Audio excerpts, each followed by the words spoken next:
So in my head, I was like, okay, I'm going to accept Christ in front of everybody right now.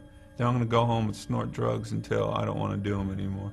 And that was my way of thinking. So I received Christ at the church. I went home, neglected my daughter, and put her in front of the TV. I remember I grabbed a $100 bill. I always used a $100 bill for some reason, pride or something. I chopped up my crystal meth, got it all smooth and powdery, and I snorted a big old line. And I held the bill and I looked up and I said, Jesus, if you're real like that pastor said, then you got to take these drugs from me. Come into my life, come into my heart.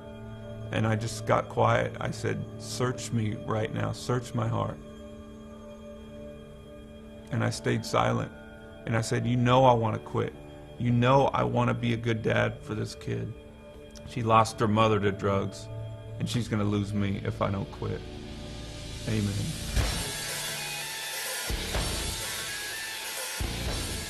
There's a high when you go on stage and you see all these people like just loving your music and loving you and stuff, and there's these girls and all these people going worshiping me. When you see all those people just going nuts for you, it's like, you know, it puffs you up inside. You're like, you know, I'm important.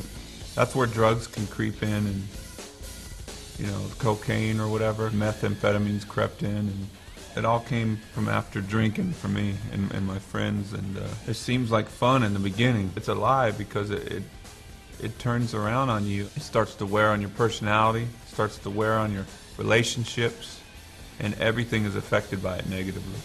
Everything.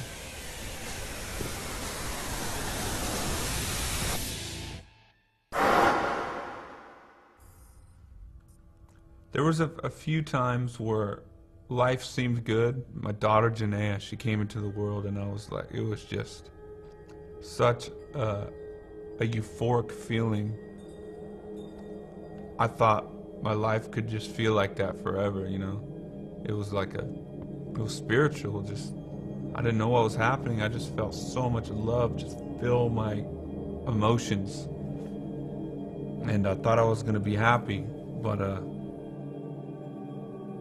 I just couldn't stay sober. I didn't know how.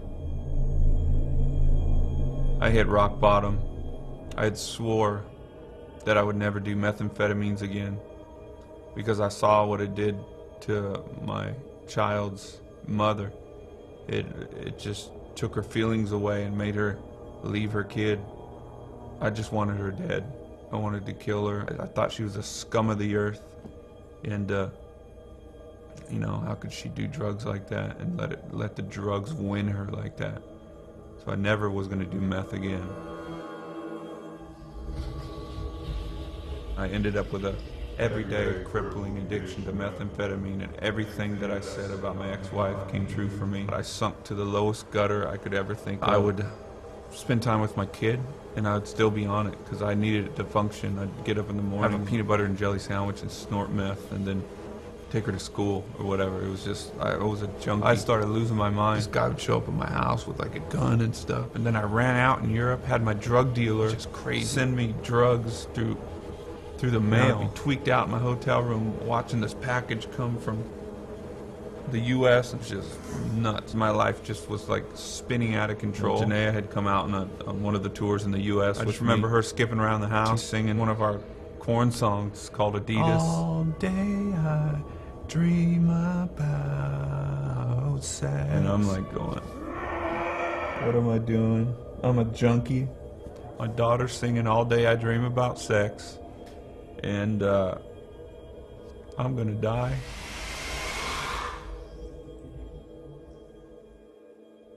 Father?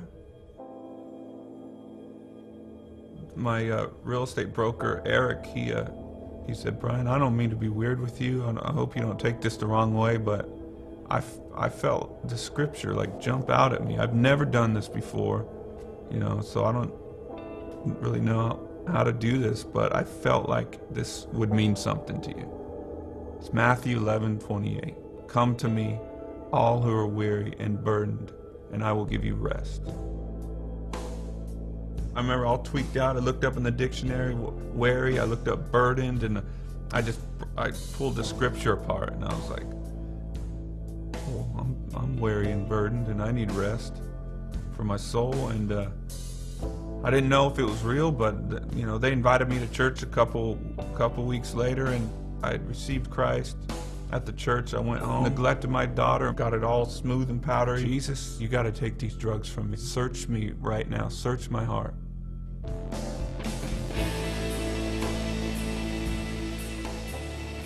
Father, I felt so much fatherly love from heaven, and it was like, I don't condemn you. I love you. I love you. It was just love, and instantly that love from God came into me. It was so powerful that the next day I threw away all my drugs, and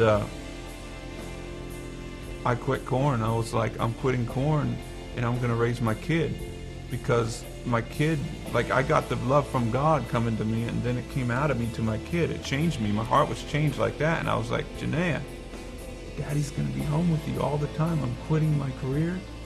And her face lit up, and she's like, for me? You know, she felt so special, and God used her to save me, to save her life later on. My dream came true way more than I dreamt about.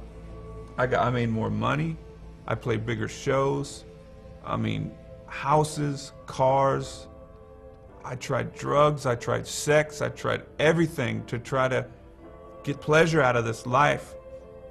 And I thought that I could fulfill my life with all this stuff by having my dream come true, and it came true. But it didn't fulfill it. When Christ came in, that feeling, he gives you the gift of understanding life, which is everything was created for Christ and by him, and we're created to be with him. And it's the most incredible feeling, because you're where you belong, and contentment is given to you in life because you don't have to look anywhere else, and you're exactly where you need to be, and the question about life is answered. I'm Brian Head Welch, and I'm second.